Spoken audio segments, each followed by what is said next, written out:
Plenty of football diehards lay claim to the title, but you'd be hard-pressed to find two bigger CFL fans than Norm Peel and Brad Maurer. Always Rider fan first, but definitely a big fan of the CFL. Some would say I should find something else to spend my money on, but I enjoy this.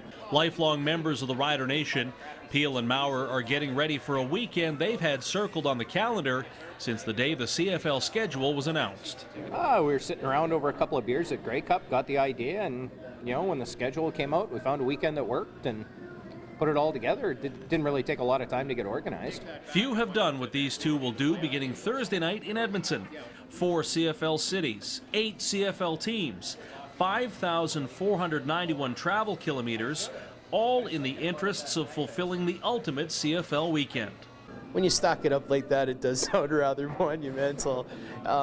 It's got to be done.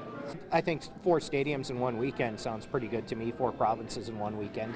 I'm looking at it as a personal accomplishment, more of a bucket list type thing, not to be something that I hold above somebody else, but something that's important to me. For Maurer and Peel, there's not a lot of time in the schedule for sightseeing. In fact, it's almost with a military precision that the next 90 hours of their life unfolds. The two men left from Regina's International Airport this morning, bound for Edmonton, where they'll be there in plenty of time for tonight's Eskimo Stampeder game. From there, the timelines get a little tighter. It's a flight to Toronto on Friday, leaving little time for tailgating at the Rogers Centre before the Lions-Argos tilt.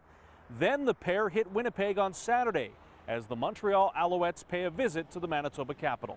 From there, a mutual friend drives them back to Regina from Winnipeg on Sunday morning, giving them just enough time to settle into their familiar seats at Mosaic Stadium for a 5 o'clock kickoff.